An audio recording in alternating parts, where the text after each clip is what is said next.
Check, 1, 2. Hello, everybody. This is Adrian JB Homer, and you're now tuned into the FatherHood Podcast. This podcast is about real fathers, real stories, and real struggles.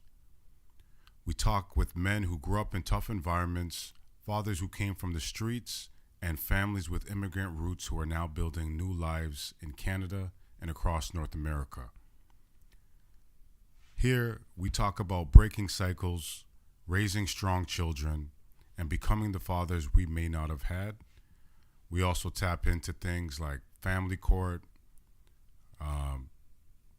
different things and how to raise our kids, just a lot of different things on everything to do with fathers. This is new for me, doing podcasts. I've been an entertainer most of my life.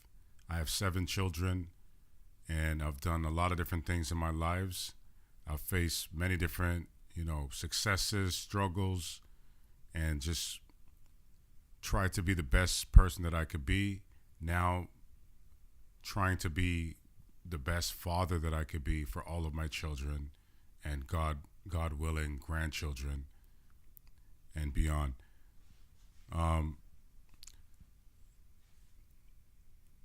This is episode 5. So we're trying to do this every week. We're going to drop a new episode. And again, just for all fathers out there, this is my story, my struggles, my experiences. I'm in no way an expert in all of this, but I have a lot of real life experiences that I've learned from and been through things. And if you could learn from me, my experiences, my past, any of the things that I'm going through, then that's what it's all for. And I hope that you can find some kind of value in it, or just hear some cool stories about being a father, my experiences growing up. I had my first child when I was 17, and here we are today. So today's topic, we're still on the first topic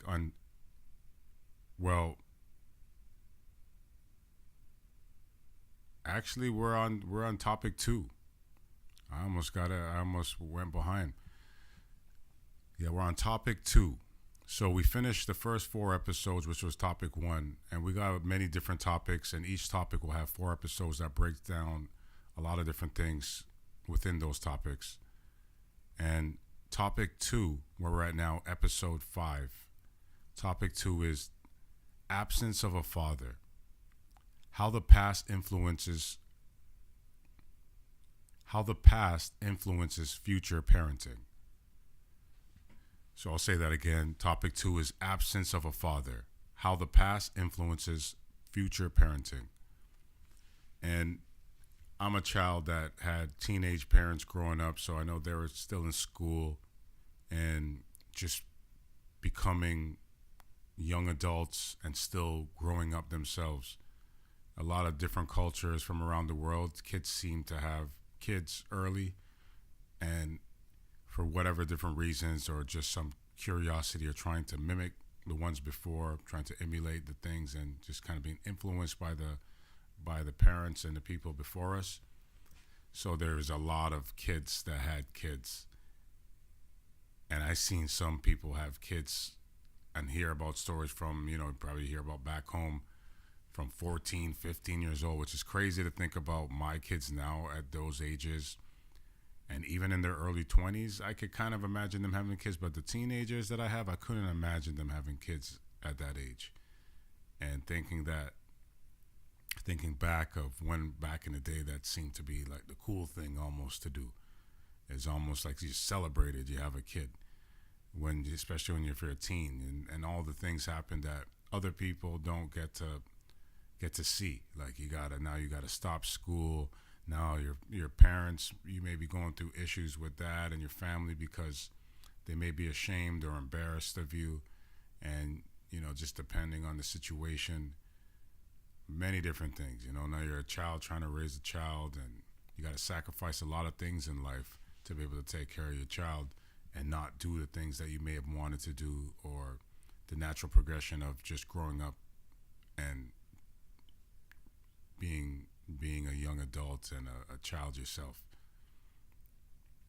So the the first the first part one of this topic two is going to be the impact of a father or the impact of father absence in childhood.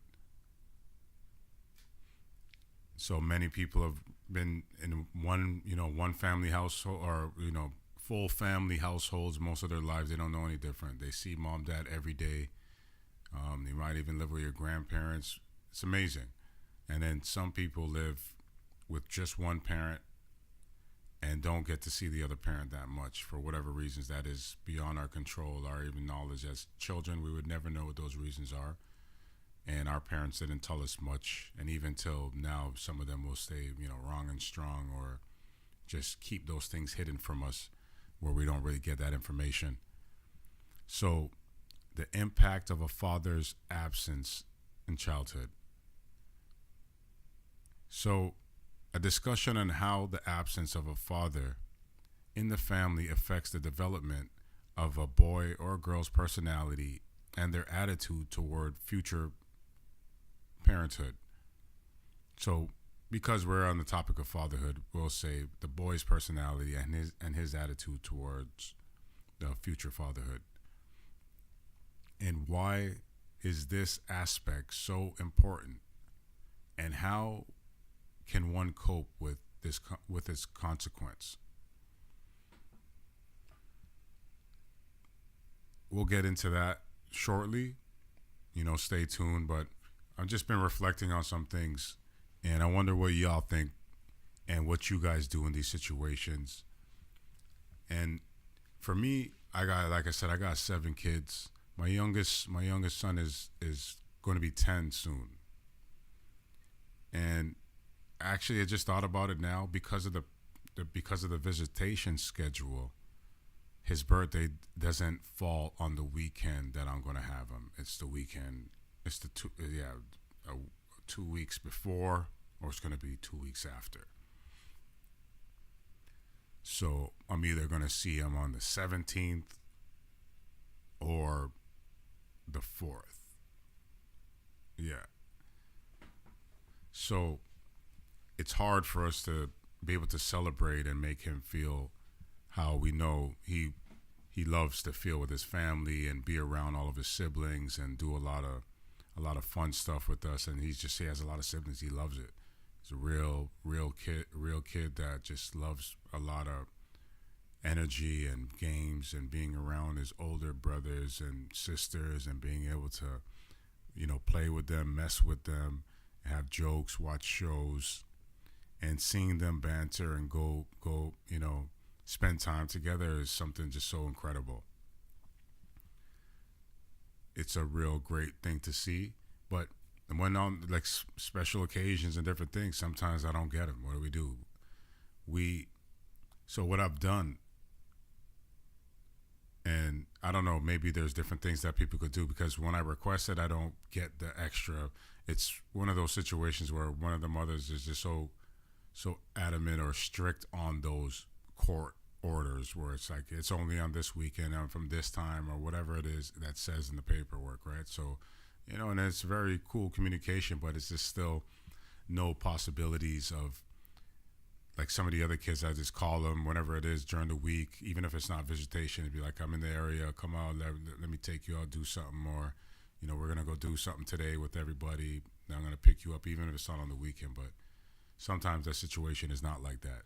And it may get frustrating, and it may cause a lot of different, emotions or whatever, because you may miss out on certain things that you feel special, and you may not know how to make up for that or feel really bad that you can't do that. Especially for me, I know that he would want to be here with his siblings and celebrate, because, we're going to celebrate him and have fun and stuff. But what I try to do to compensate for that is, if it has to be the week before or the week after, like last year, the week after fell on my birthday. So the visit after is 2 weeks after. It's every 2 weeks, right? So I got to wait every 2 weekends to see him.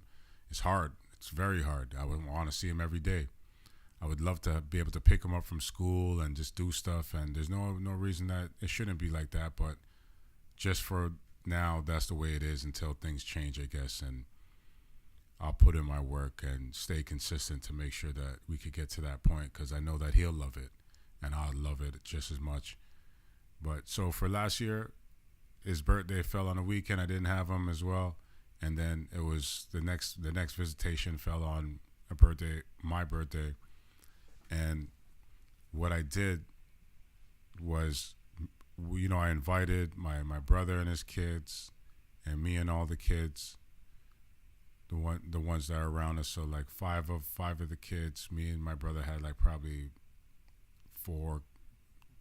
maybe four kids with him too.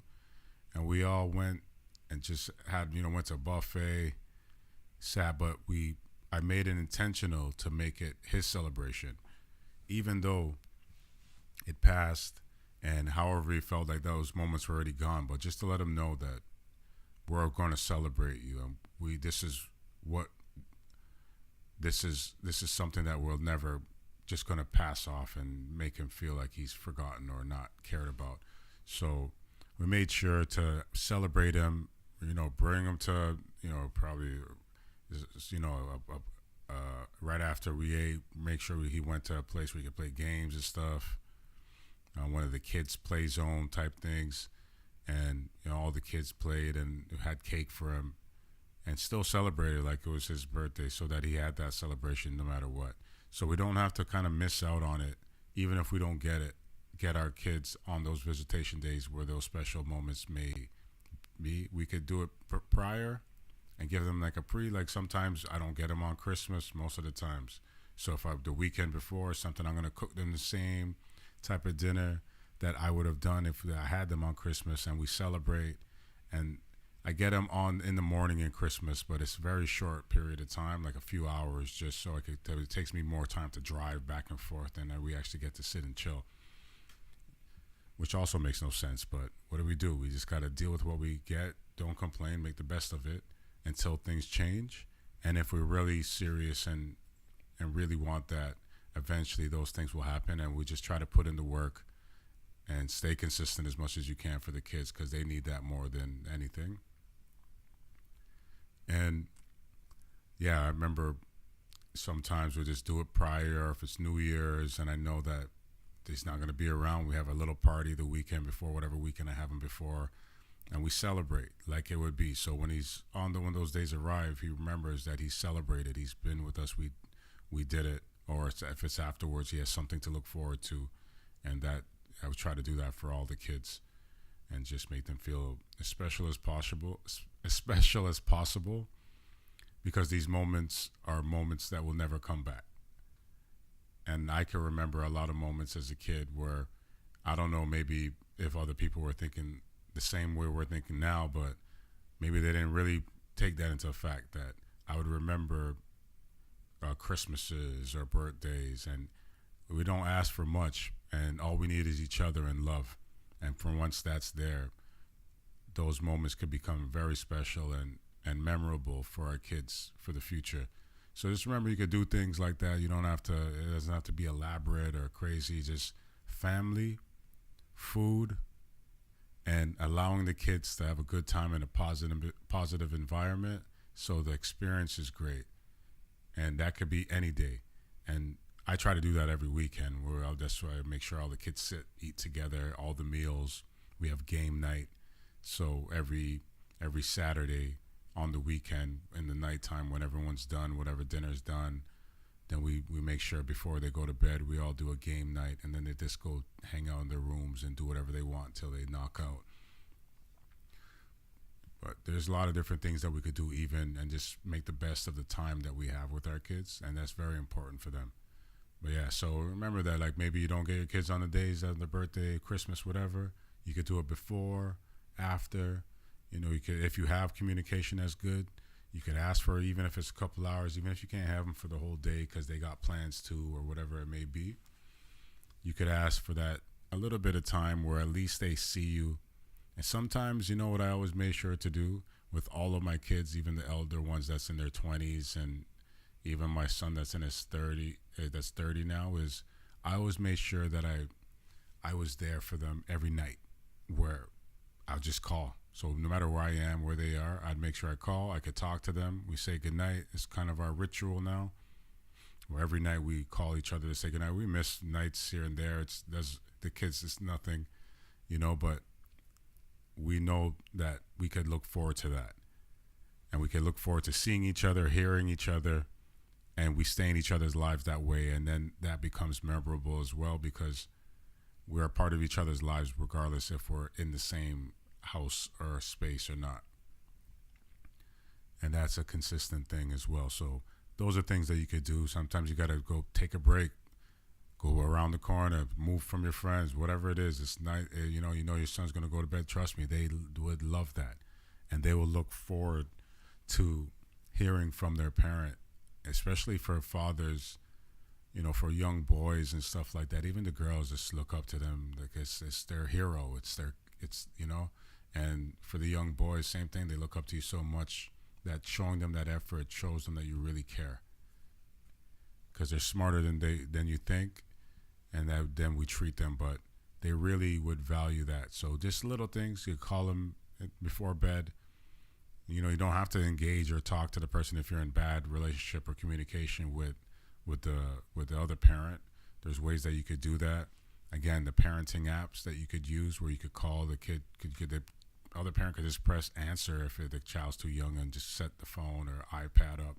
You could FaceTime them and at least see them. And that also is going to do something for you, where it's going to help you just emotionally, and it'll help you feel like you're in that child's life more, because sometimes that will make a big impact in your life and the things that you do. You might be happier, feel more motivated. You're seeing them every day. You want to do more for them. You remember what matters, and what's important. So little things like that can make a big impact. And whatever other things, maybe there's other things that you do that the rest of us would love to hear and see. Maybe things I ain't thinking about that would be great for me too. So tap in, leave a comment, send a message or something, show me what some of the things that you do, and how do you spend the time or find ways to always be in your kid's life, even if you have to be distant from them. And a cool thing that I do with all the kids, if you have multiple kids and they live in different households and different mothers, what I do now with the FaceTime and all that is the group calls. So we already have it set where I press one button, it calls all of them at the same time. And even if one or two miss the call, don't answer, you can just hit ring again or whatever. And then most of the time, all of them answer, and then they're all on the phone together. So the kids get to grow up with their other siblings and get to kind of just know who they are and become more close to their siblings, because even if they're not growing up in the same household, they are still siblings, brothers, sisters. And too many of us have grown up being estranged, and not myself necessarily, but I have other brothers and sisters from different, like my father has other kids. My mom has kids that, I didn't necessarily grow up in the household with, and maybe I've been a little bit older and already moved out, but I didn't get a chance to see them and see them every day. And there's probably weeks, and when sometimes I think about it, I say, man, I feel kind of bad. Maybe my younger brothers really wanted me in their lives and wanted me to be there more so I could be around them, play video games with them, even punch them in the arm or something, or put them in a headlock just so that they know they got an older brother. I was always I'm a little bit older, but it's always good to keep that connection. And I love that my older son, even though he's, he's 30 now, and even though he's older, he still stays connected with his younger siblings and make sure that they know that he's around if they need him, and they got a big bro, and stays close to them so he knows what they're doing. They know about each other's lives, and I try to keep all the kids no matter where they are. I think that's probably one of the reasons why, maybe I had some friction with some of the mothers, or there was that underlining untrust, or maybe just not jealousy per se, but just underlining issues, because I always made it a point. I made it a point to make sure all my kids were together, no matter where they were. I'll pick up from all of the mothers, and then I'm hanging out with all the kids, right? Or sometimes if I was with one, then the kids are going there with me, the other kids. And it might have been probably not the easiest thing for a mother to be in a household with, their partner and then other kids that's not theirs. So, but that's just me, and I would never change that, and I'm never going to compromise my children for anybody. I'd rather be alone than somebody making me feel like I can't have my kids around my other kids if they're with them or not. So that's just one thing with me, integrity. That was my integrity, and I kind of had to stay true to that because I love my kids and I want to see them grow up together because I know how important it is and be in each other's lives. It's a good thing still. But yeah, a lot of other things going on. It's like 1:30 in the morning. We're here in downtown Toronto. And growing up in Toronto has been very interesting, very multicultural place. You get to see fathers from all over the world and how they do things, and a lot of different styles of fathering. But most importantly, just do the best you can. Remember that it's all for the kids, and our lives, we all should focus on being the best versions of ourselves so that we can be better for everybody else.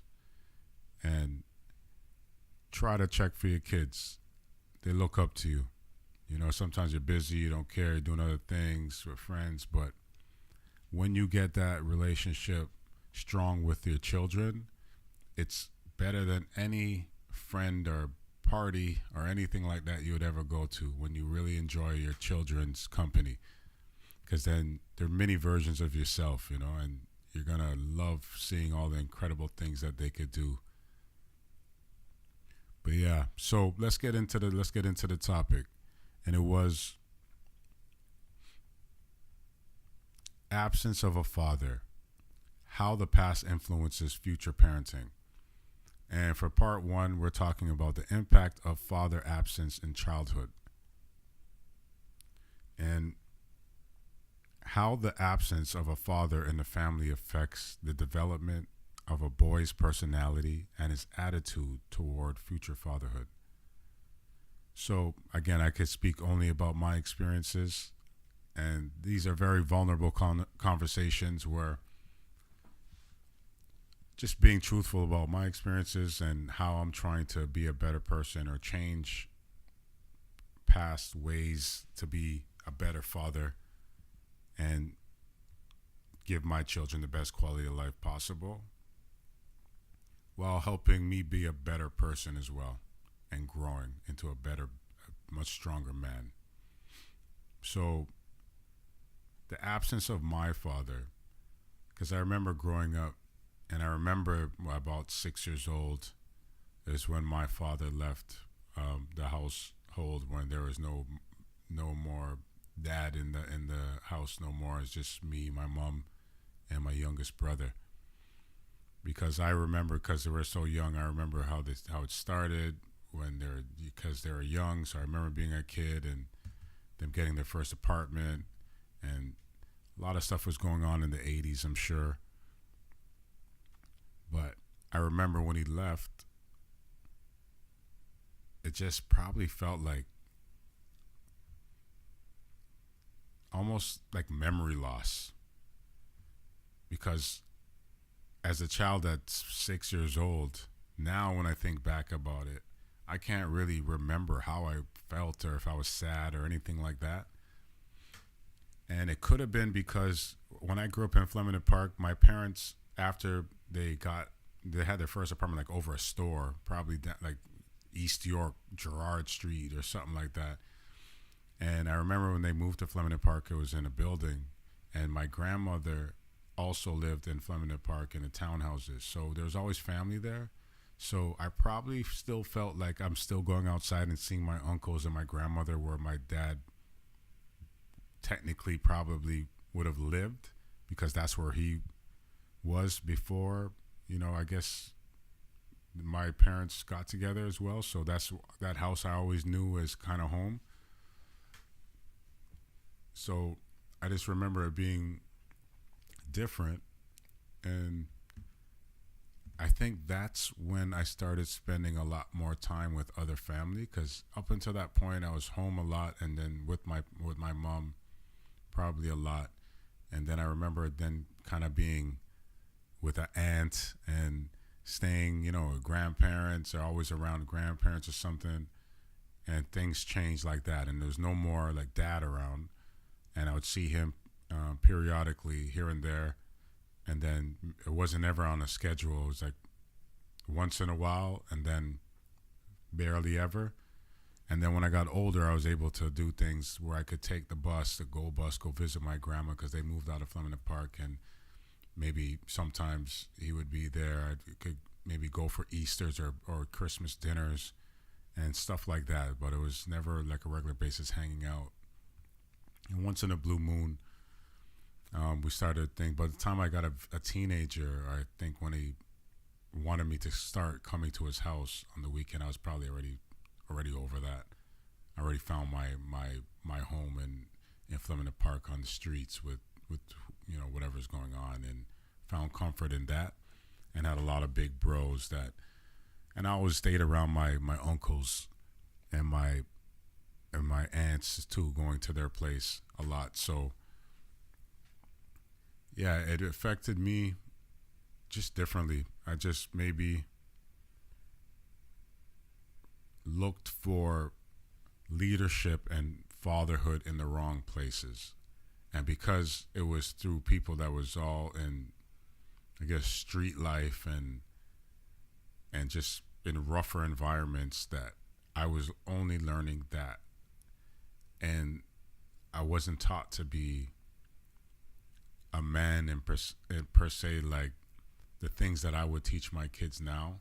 It was more survival back then, and get in where you fit in, make as much as you can, however you can. And if you're blessed to have an education or have that structure, because again, some guys, even if they're on the block, they have mother and father at home and people pushing them to be better.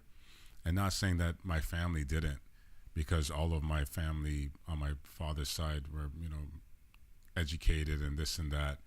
And same thing on my mom's side. Everybody was always working and doing the best they can.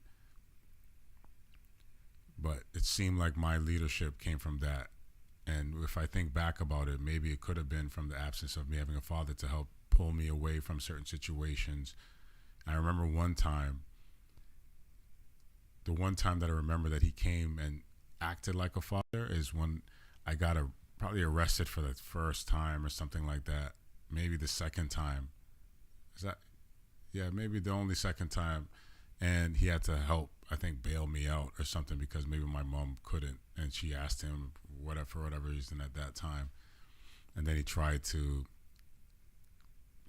tell me about changing my life or ask me what I'm doing. And I had to remind him that, he's not in my life like that anyway, so he doesn't really need to worry about that.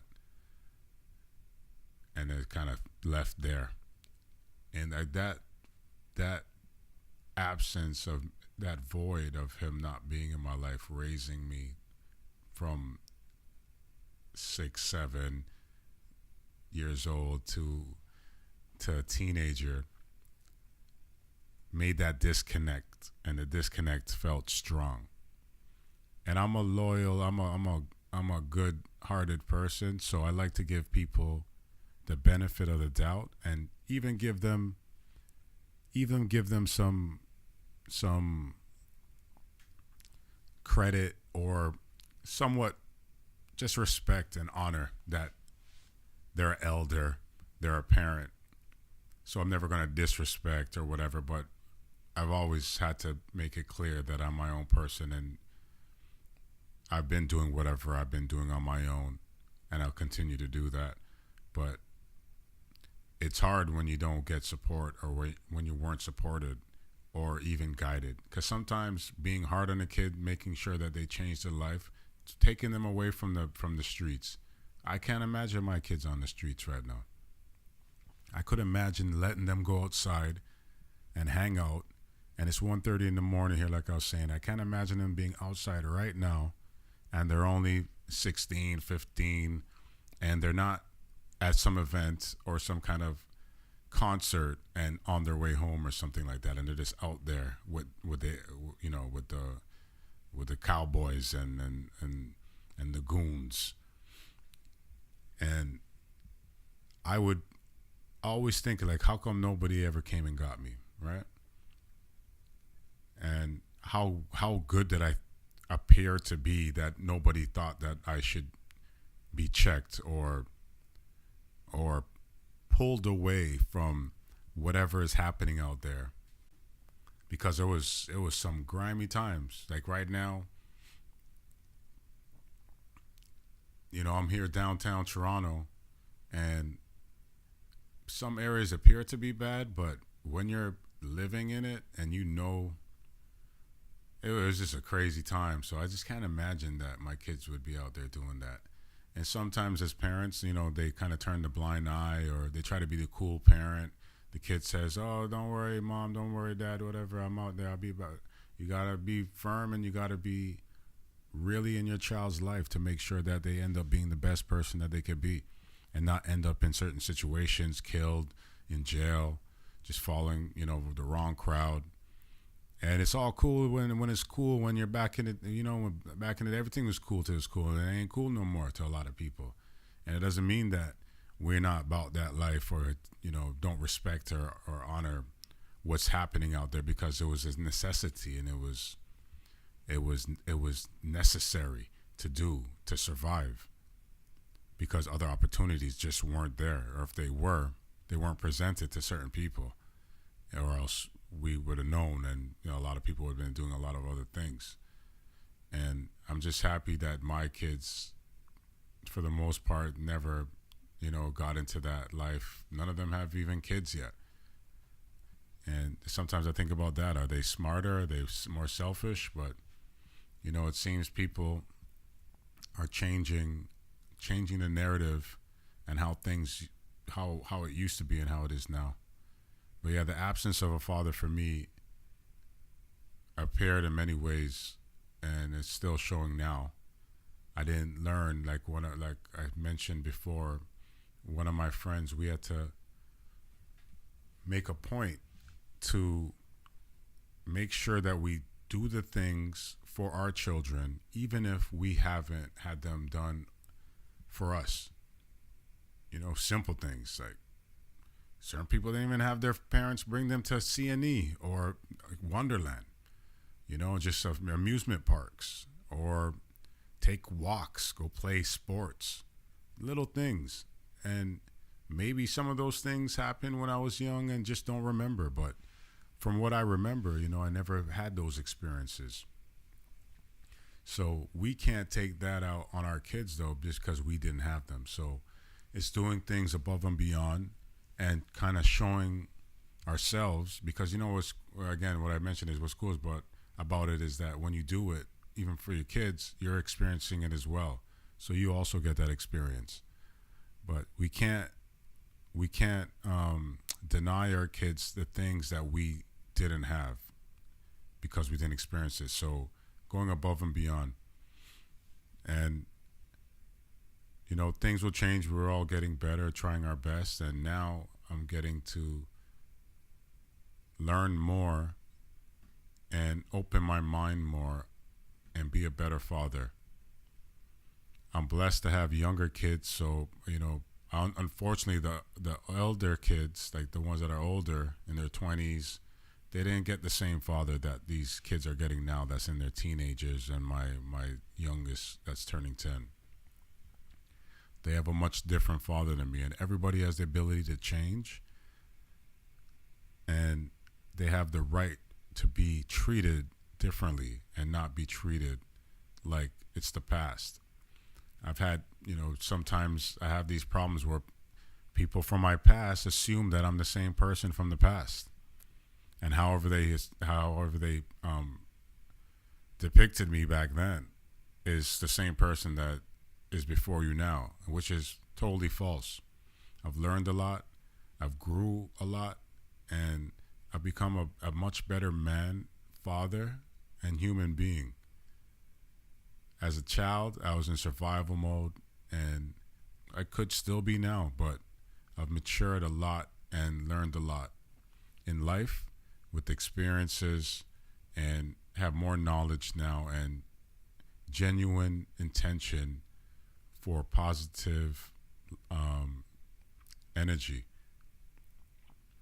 And I like that to be reflected through my father, my parenting, and just the way I treat everybody. So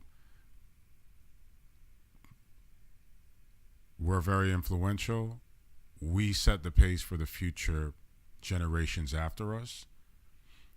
And if we are intentional about being better people, our kids and the people around us are going to absorb from that and be able to be even better people than us in the future, because we're setting that foundation and showing them that. So I'm trying to just practice what I preach now and do the things better for my kids. But yeah, the absence of a father may be strong, but it also made me lack leadership as a child to be able to do things that I wish I would have done that I didn't do, just because I wasn't pushed or just kind of guided to do in the proper ways that I'm trying to do for my kids now.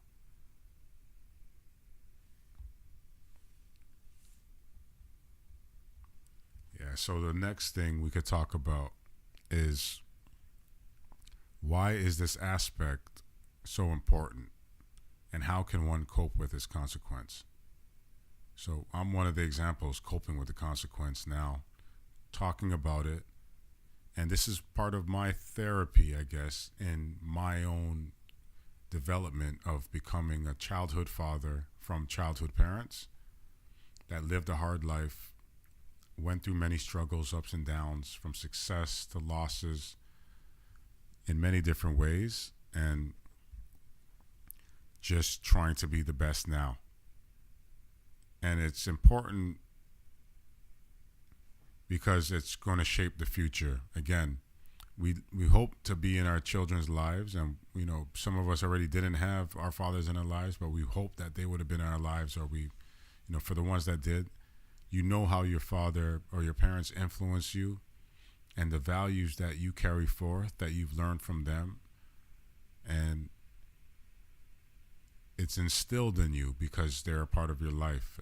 And when they're not a part of your life, you find those values or those things from other people, and it may be the wrong people.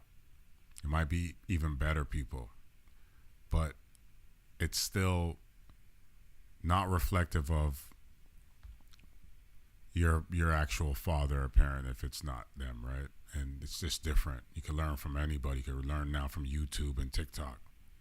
But when it comes from your parent, it's different. So I would encourage a lot of the fathers, just try being in your kid's life as much as possible, whatever age.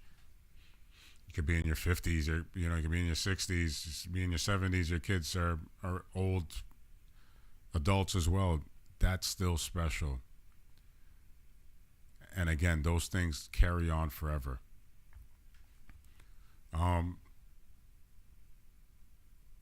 Yeah. Right now, it's Easter weekend's coming up in Toronto. Gonna go with some family, go eat some good food, and then those are moments that I get to see my dad. My kids are gonna go visit him this weekend, so he's been trying to step up. And even for him, he wasn't in my life, but now he's in his grandkids' lives more and more as he's getting older. And it's cool to see. And it's never too late. It's never too late. Because we don't look at him and judge him. Sometimes I have my moments where I'm like, whatever, I didn't, have growing up, da-da-da. Oh, you're lucky because I didn't this and that. But it's never too late to try and start, right? It's better late than never. And it's great seeing him with the grandkids now because he got a lot of them. So he tries to do things with them like camping and taking them March break for overnight, so at least they have that memory. They went to grandpa's house. Remember, we used to go to grandpa's house on March break and cook and da da da da, and all the stories that comes with that. So the memories are important, and trying whatever we could do. It's always going to be cool. And maybe you didn't grow up with your father. It's caused different things in your life that you're trying to cope with. And remember that it was a different time. There's a lot of toxic male masculinity. And these guys were brutes back in the day. Brutes. There was hard knock life for real. And if we give them grace, like what I say now is like, I said, man, I feel sorry for you guys back in the day. You didn't know no better. You were young. You know, you came from a very toxic masculine time where it was almost like they weren't even supposed to be in the kids' lives. That's too soft for some people. You fight me, you know what I'm saying? I'll see you when I see you type thing. And even if they were with the girl, with the woman, sometimes you don't see your daddy's work and night, this and that. You don't even want to talk to you in some people's lives as well. But yeah, let's get into a couple questions before I start losing my train of thought.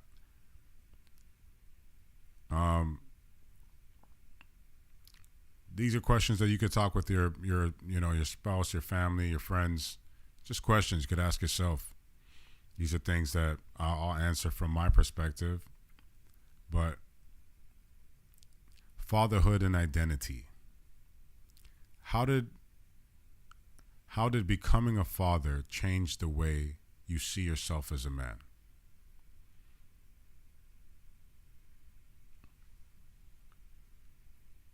When I was a kid and I had my first child, I was still 17. It made me feel like a man. And I felt a greater sense of somewhat responsibility, but I still was probably very irresponsible and just trying to do things like probably the most I would do is like buying clothes and doing different things. But I was such a child that I wasn't able to do the real responsible things. So I had to just step up. So maybe I seen that the shortfalls in me not being as big a man that I thought I was, just being 17 and egotistical and fast-paced life and just finding my way. So for me, yeah. But here's another question. What does being a strong father actually mean to you? So being a strong father to me means being consistent in my children's lives, active, supportive, being able to help them and give them whatever they need and be able to make life easier for them in any way I can. If it's education, if it's making sure they have a place to stay, just the responsibilities of making sure everybody's safe and making sure they know that they're supported. That's what, being a strong father kind of means to me, is being consistent, supportive, and giving them a sense of safety. There's probably more I'm not thinking about now, but what does it mean to you? Another question is, how do you protect your kids from negative influences while still allowing them to grow independently? So kind of like we mentioned earlier, we were saying I couldn't imagine my kids being outside on the block or hanging out, gallivanting outside, doing all kinds of stuff with maybe the wrong crowd, maybe with other friends that don't have strict rules in their family. But I would protect my kids from negative influences by not glorifying some of the negative things that we may have experienced growing up, but maybe some stories come up, but showing them a different side of it, like a different meaning of this is why you shouldn't do these things. It may sound cool. It's been done before. Everyone does things when they grow up, but showing them the consequences that come with that and making sure that they're knowledgeable of all the things and the people around them. But like, for instance, my young daughter, 16 now she's taking the subway and taking transit, going places because she wants to hang out with her friends. It's not the same thing as, I'm going to go drop you off here or pick you up here. Her friends they're going everywhere. They're going shopping. They're going Kensington Market, all these different places. So they want to be independent.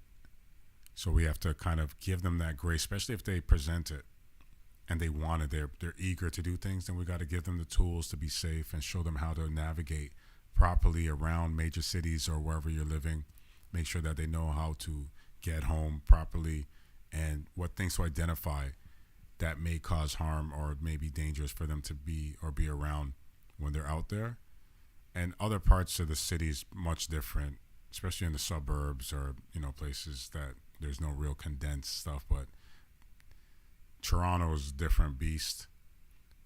Freaks come out at night. You know what I'm saying? It's when it's nighttime and they're outside, it's a whole different world. And even during the day, there's just a lot of different things, like any major city around the world. So just educating them and being with them actively where the places where they're going to have to go is kind of being there with them and walking with them, so they kind of see how you move and navigate, and they get a bit more confidence in how to move around themselves when they're alone independently. But yeah, just don't glorify things. Make sure your kids don't talk to strangers, and trust them when they want to be independent, but give them the right tools. Make sure they have a phone if they need to contact you, or a way to contact you in any emergency, and giving them that sense of trust and independence will help them grow into great adults and human beings. Make sure your kid ain't the bad ones out there, though. And what legacy do you want to leave for your children? So this is an interesting question, because legacy, I was talking with some people, and some people, they work all their lives to leave this legacy, inheritance, and all this stuff for their kids, and the kids don't care about it. You've seen this many times. The kids, they want to leave a legacy. The kids don't even acknowledge it, or as soon as the parents die, they sell it, or whatever it may be. And then some families, they do carry it on. So it would have to be a conversation with your kids, what they want. What do they find valuable or an attachment to, where they feel pride in keeping a legacy alive, even beyond them? It might be something that they feel so passionate that they're going to teach it to their kids. And now you have a generational legacy through time. But if they don't care about it, that legacy's over. As soon as you're gone, they're going to chop that and then get that out of here. And then they're going to continue with their own legacy, because they might want to do something completely different than you. So again, that's something in a conversation with your kids, and all of them, if you have various ones, because maybe a couple of them do, some don't. Maybe one is really passionate and wants to do everything with you, and the rest don't really care about it. But then you could organize that in a way that it could be continued, and at the least, one kid is going to carry it forward for you and set it up, and you could set up different things for the other kids that don't care to be a part of that legacy, where it still seems fair for all of them as well.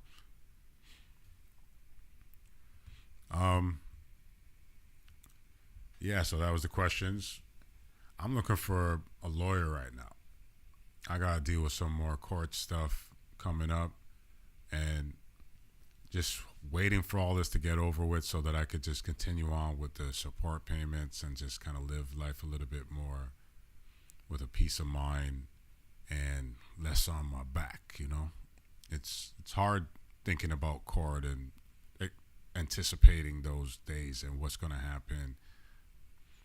It's hard not wanting to deal with it, but having to, just to make sure that you protect your sanity, peace of mind, and the best quality of life for the kids.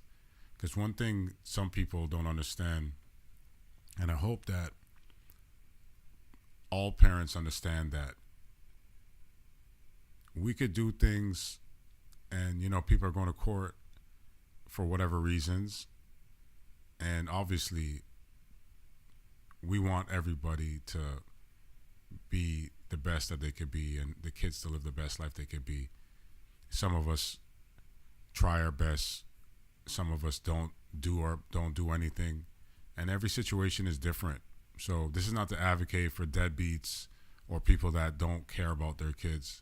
This is people that's just genuinely trying to find ways to kind of mediate and get these things over with. But yeah, it's interesting that when all these things happen, it affects everybody. When two people are in court, man and woman, both parents, it affects the children and affects everybody that's in that household. It affects their partners. It affects everybody. And if somebody's being put through turmoil or stress, then how can they give your kid the best quality of life if they can't, if they're struggling or whatever, right? So sometimes the expectation, like I had a conversation, and it made me think, sometimes people have expectations for people that aren't put in the positions to make those expectations actually valid. So for instance, what I'm talking about is,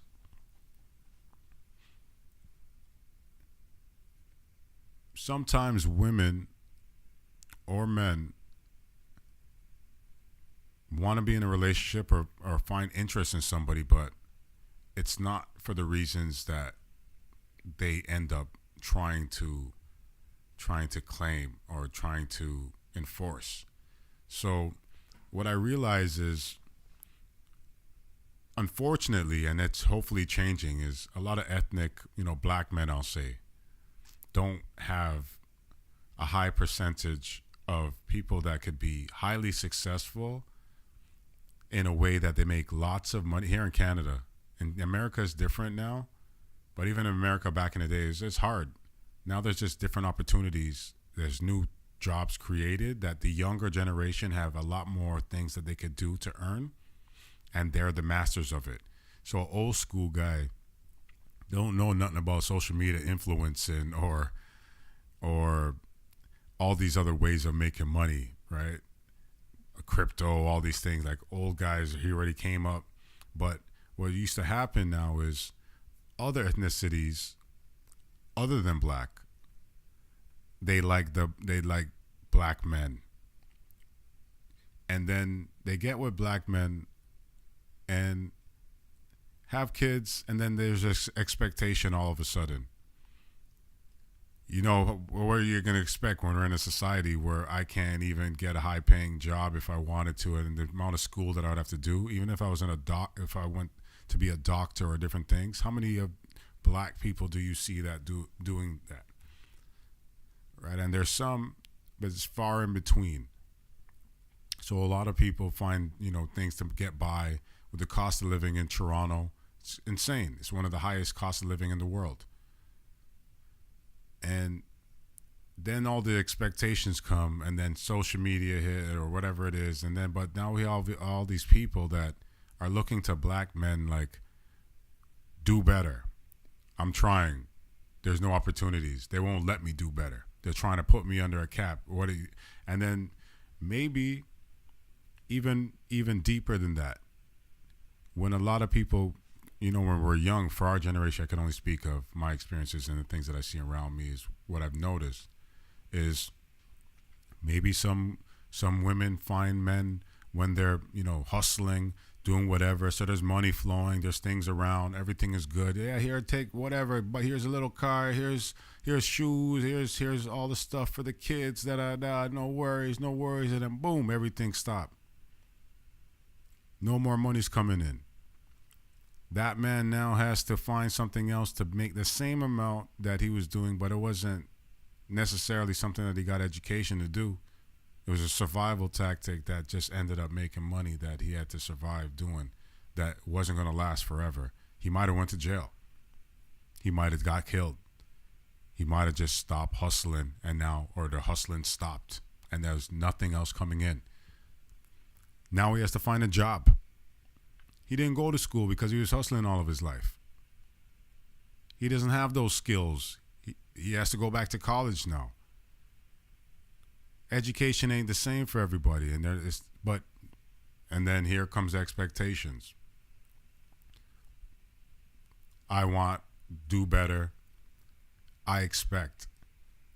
And the reality is that the female may just like the guy because he was cute, he was making money at the time. They went to the islands, they went somewhere, they're fascinated and fixated on certain people or whatever, but then those people weren't meant to live or to have that type of lifestyle that would be able to fund the things that they may have wanted throughout life. Or they would have to know that these things won't last forever, or it's harder, and have to understand it's harder for black men or other men of different ethnicities to get high-paying jobs.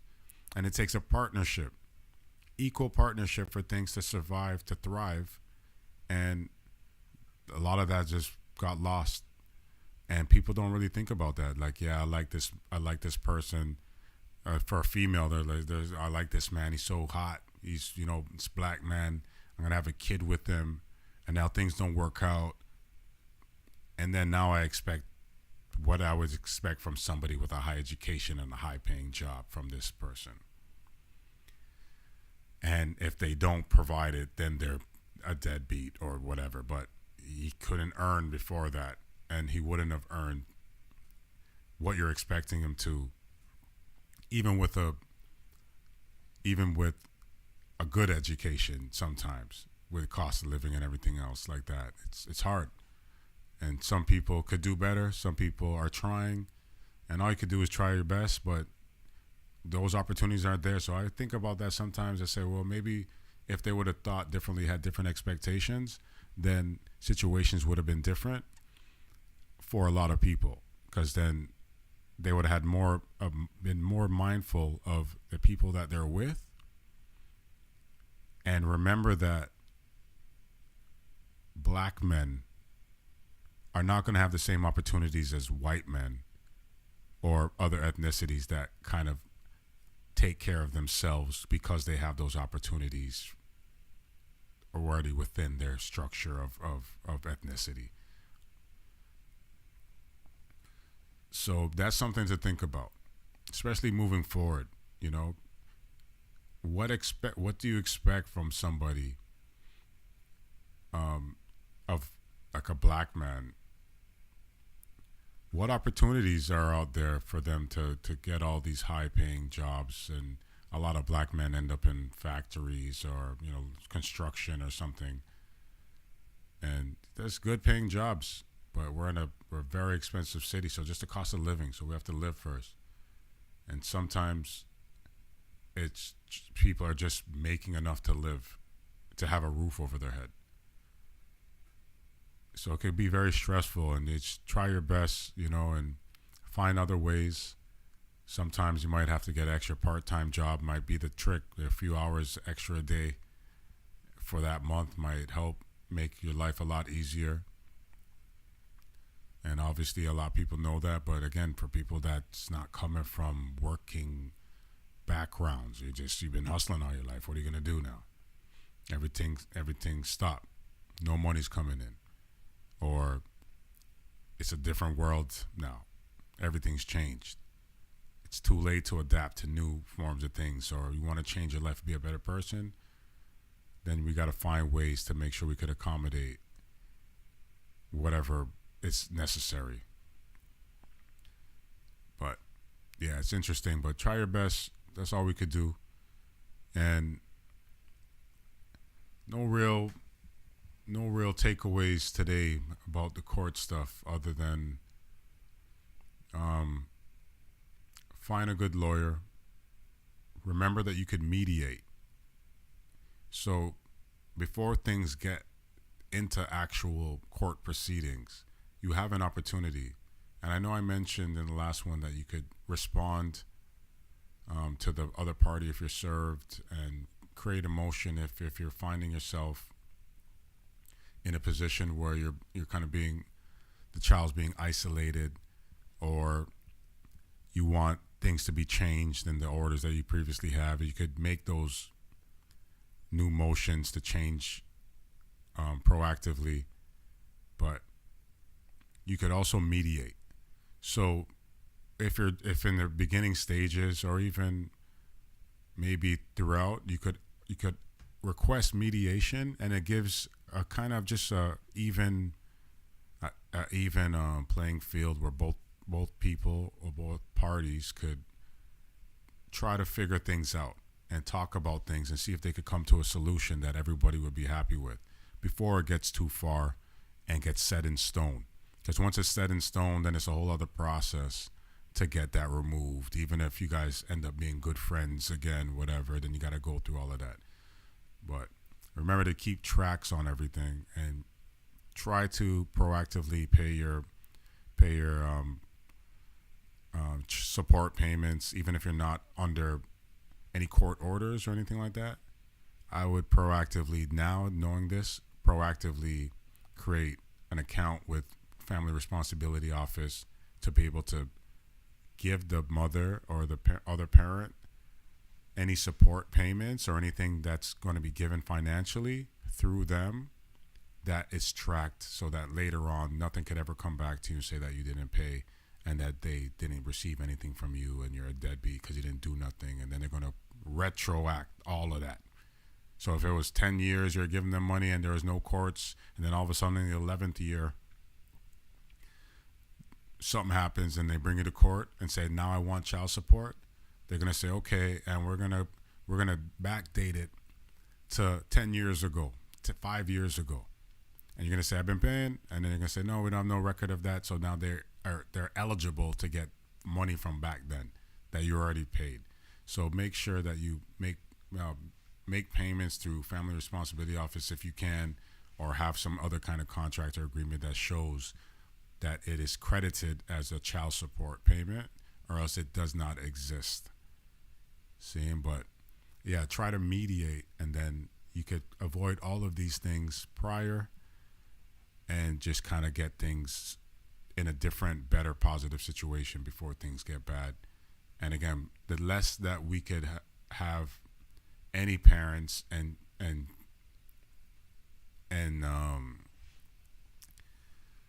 custody or support things in court, because once you're in court, it's a battle. Who's going to win? And now you're giving to the lawyers. For them, it's a battle. It loses all the integrity of it being for the kid and all that. It just ends up being money and a battle and who's going to win and this and that. But if you can mediate it, you can avoid all of that, and then you could come to terms and speak in a civil, type of way. And again, parenting apps, if you're having issues dealing with the parent, or there's trouble communicating, that records, leaves transcripts for everything. That's video and phone call and messaging. So then at least it gives you an opportunity to speak, even if it's directly to the child or to the mother, about things that you're worried about, things going out of hand. It keeps everybody in check, and because you're being monitored by the app. Nothing happens unless you want the transcript. You just keep it. You have to pay for it, some of them, and it could be a little annoying, but if you have to do that, it's worth the $40 a month that it'll cost you about for that app. And then at least it gives you peace of mind that maybe the other party will feel safe, if that's what it is, to be able to contact or communicate, so that there is no tension or any kind of aggression or anything else that could come with that, because everyone's going to be under manners while they're talking on the app. And then at least you now have the joy of talking with your kid, leaving messages, pictures, anything like that, and getting them as well. And I hope that helps you. And episode 5 is where we're at. And thank you again for watching. My name is Adrian JB Homer, and I appreciate y'all following this journey with me. Again, this is me talking about my experiences of being a father. And sorry if I was rambling a little bit, just kind of going through thoughts and different things. And as I fine-tune this podcast and get it a little bit more situated, in the next couple of episodes, Maybe in 2 more episodes or so, we'll try to start bringing in some guests. Maybe I'll be in a different studio, a different location. Maybe not, but we'll get some different perspectives from people on their lives of fathers or parenting, their experiences, and get different insights. And we'll start to tap into different people and see how we could be the best fathers, the best parents that we could be for the future generation, and do the best we can. And again, thank you again for watching. I am Adrian JB Homer. This is the FatherHood Podcast, and this is Ep.5. Thanks for watching. Tune in next time, and bless up. You're doing a great job. Do the best you can, and remember, it's all about the kids. Bless up. It's FatherHood Podcast. Peace.